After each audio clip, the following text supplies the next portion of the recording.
Are you guys enjoying this timeline? I am. A recent article in The Mirror says there are fears of an imminent alien announcement. This is Inverted World Live.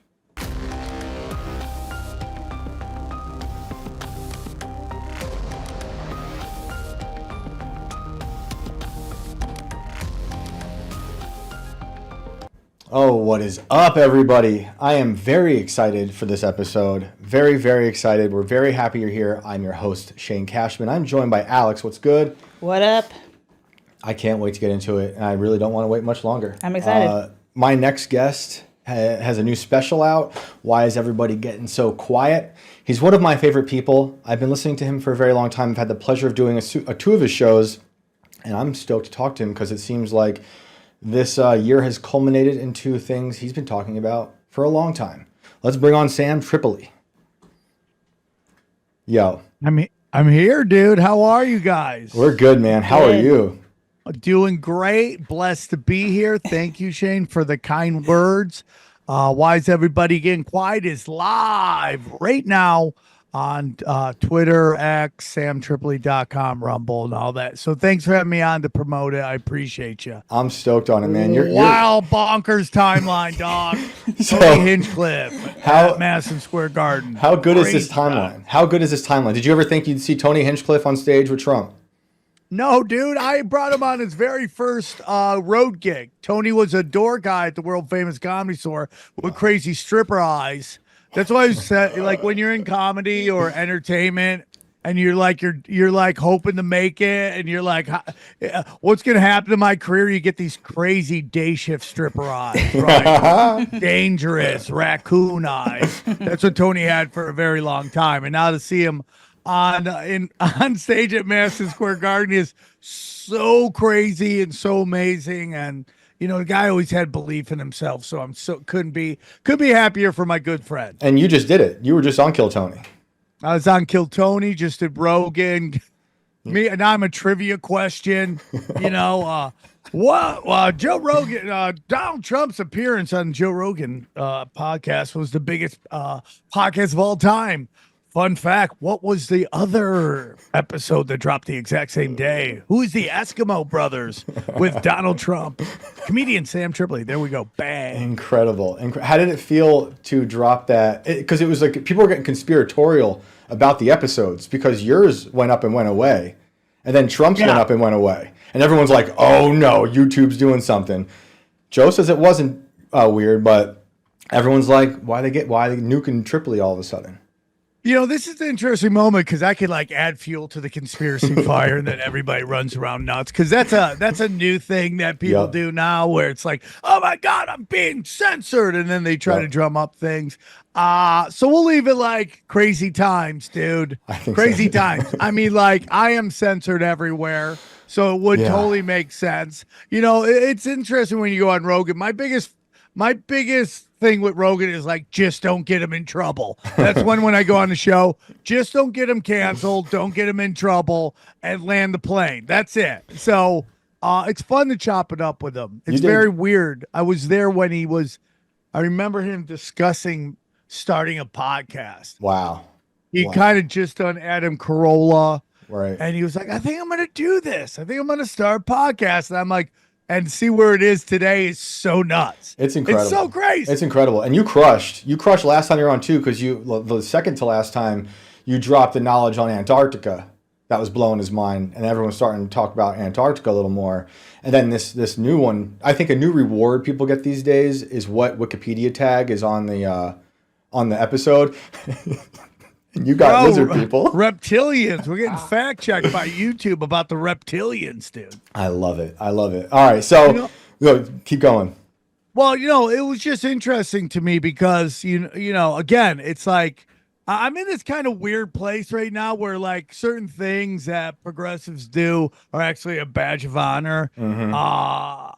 like getting fact checked. If they fact checked you, it means you're probably right about reptilians. I'm Right. also in this weird place where, like, if you get called certain terms like racist, Yep. homophobic, Yep. anti-Semitic, it means you're probably a good person at this point, right? I mean, Right. because like the words really don't mean anything. I've been Right. trying to work a bit on this. It's like you being called a fascist Right. used to mean something. Now it's your dad that watches Fox News. That's all it is. These are the people calling you these words are worse than the words that they're calling you. It's like, yeah. I've hung out with racists before. They're annoying. Right. Woke people are assholes. So Right. at least you can tell a racist person, like, shut up, dude. I love black people. Right. Can you keep it to yourself? My girlfriend's friends are black. Shut up. But annoying people, they're annoying all the time, like constantly. Like, I don't even know why everyone's talking about civil wars coming up. Oh, we got civil war coming. Yeah. Like, between who? Right. Like, yeah, between who are we fighting? Like, is it the right versus the left? Because it's going to be a curb stomping if that happens. It's going to be rednecks versus furries or something what like if, that. What if it's us versus lizard much people? Of a war. Us versus lizard people. Well, the lizard. It's very interesting because Joe. I gotta go where Joe wants to go, but I do believe, dude, that the fallen angels came down, and created like lizard people to kind of fucking wrangle us. Agreed. Yeah, and that's dude. why they're all related. Shout out to our friends Nephilim Death Squad. They talk about it all the time. Had a big festival this weekend. Yep. The Bohemian Grove. Yep. Which started at my appearance at the club last year, and That's now right. they just continued it, and it crushed. Yep. And all my favorite people were there. It's awesome. So it was a lot of fun, dude. I'm super happy for all them. So I started this episode by talking about this article about aliens. What do you think's going on? Do you think they're actually going to try to drop a blue beam on us before the election? Do you think this is actually going to happen? Or is it just more fears to drop in to get people to be subservient to whatever they want you to buy into? I mean, that's all that's left, right? They've really pulled off everything. Assassination attempts, viruses, racial wars. All they got are little Japanese grays coming and doing weird things to our beeholes. That's all that's left. Wow. That's it. Do you think? I'm being honest with you. I don't really watch television. I'm watching some of the Penguin right now. It's episode 4 was great. Before that, it was so woke. Right. It's like his sidekick is a Puerto Rican that stutters, and they're taking on an angry waif model. Right. It's like all it's left is Batman showing up in a wheelchair, fighting crime. That's all it's left for the wokeness of that. But one show I would tune in for ever is black people getting probed. If you had a show where black people just talked about getting probed, that would get the highest. You should start that. All time, dude. Sam, you should start that. That's your new show. Is it just called Black People Getting Probed? To you guys, whoever is producing this amazing show, the production is great. Please give me money to interview Black People Getting Probed. Do you think if they try to drop a blue beam, it's going to be like a projection scenario, or do you think they've already been here? Where are you at with that? Well, I just did a show with a buddy of mine, Mike Binder. We were kind of praising Twitter, which I do think has some really amazing things going on right now. Mm-hmm. But the discussion is Elon Musk and what does he really represent? Mm-hmm. I think all these billionaires are just, LARPs, live action role players. He's no different. I think that goes all the way back to Mayor Rothschild, who's like this Paul Bunyan type story of him. Like, right. He was 14 years old and was the #1 investor in Europe, and he just made all this amazing stuff. You're like, right. Dude, he was just placed in somewhere and told what to do. Right. It's 100% what's the story that happened, and there's a lot of that with Elon Musk, and so I do. So you're asking me, what do you think is going to happen? I think Starlink is the audio-visual, really, apparatus. Interesting. He is a government contractor.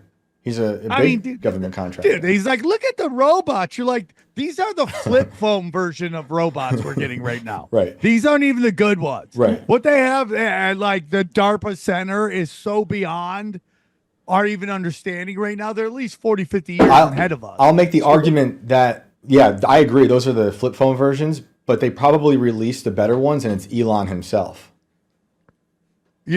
I mean, like, what a great way get everybody having autistic children and then release a robot that seems autistic. Right. Well, it's just because the Neuralink in his brain isn't working so well yet. I think he's a cyborg. I don't trust the guy.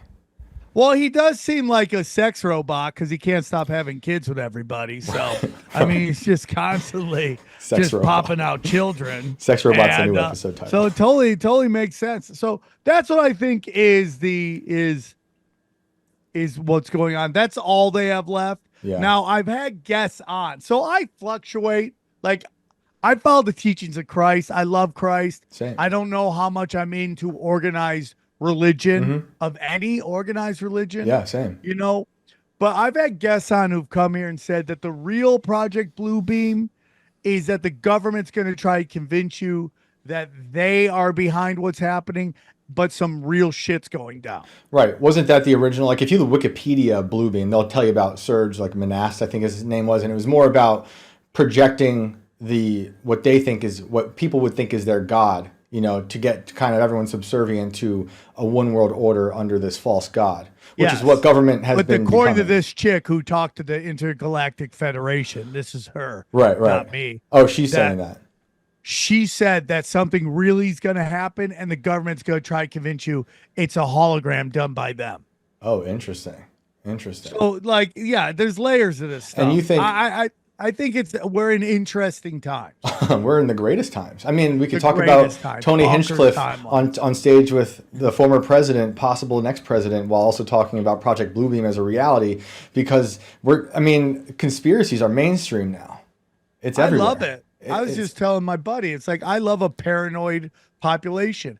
We should, regardless of whether you like the president or not, you should hold his feet to the fire at all times. Absolutely. We lost the power diet. Like, they've convinced us that everything's an inversion, right? Mm-hmm. So it's like the elites have inverted the 1% from the Buddhists, which is 1% can change the population. If you get 1% strong, like the sync up, they can change the whole 99%. Right. But the elites have flip that to the 1% are these guys, they're in control and there's nothing you can do about it. Right. But we 100% could we should be in control, and we should constantly be asking, what is going on with our politicians. And I personally believe that they are fucked. I don't know if I can swear on your show, but I just did. Sorry about that. But I don't think that, you're hearing about these surprises that, like, Israel or the U.S. government or somebody's going to pull like a 9/11 type thing. It's not going to work anymore, because if they did do it, the population's at a place right now that they're going to be like, oh, we did this to ourselves. The government did this. They're not going to believe it's some like Trump just can't stop talking about Iran. Iran tried to kill me twice. Oh, so let me get this right. Iran sent trans to come get you. Like, does that seem like an Iran opponent is a trans who can't shoot straight? Does that make any sense at all? So, like, he keeps trying to pull that Iran story, and it's just not working. I know, and I like Trump, and I'm voting for him. And my problem is, I don't trust him like I wouldn't trust any politician, and no one should. But what's really bothering me now about him is the people he's surrounding himself with, and especially embracing someone like Elon, because I really think he's bad for humanity in the long run. Not like with the robot stuff, the dystopian stuff with Neuralink, although it's beautiful in short term, giving people sight, letting people walk again, taking care of seizures, that's beautiful. But in the long run, it's going to be how the smartphones are now, right? If you don't have a smartphone, you're not a part of modern society. In the not so distant future, if you don't have a Neuralink, you're not part of modern society, and you'll be phased out. And he's trying to build a future that, to me, is anti-human. And Trump is, when you see him talk on Rogan about the 3-story building landing, it's crazy stuff. But he's looking at it like my grandma would look at Facebook. Like, it's just, it's so crazy, Yeah. And it's also, Trump is like, Mike Pompeo's a great guy. You're like, the guy who literally is like, we just were trained to lie our asses off, lie about everything all the time. Right. And it's just like, no matter who you get into that position, they're surrounded by swamp creatures. No matter what. No matter what. I really do believe the only way you're going to change it is, usually everything's top down. I think it's going to be down up, Totally. like down to the top. You're going to have to start locally. Like people always go, "Oh, what are you?" Some people are globalists. Then there's some people are nationalists, and they've demonized that. Right. I have really been leaning into that. I'm a localist. Oh, that yeah. everything starts locally on you at your city councils, your board of educations, and then you grow up from there.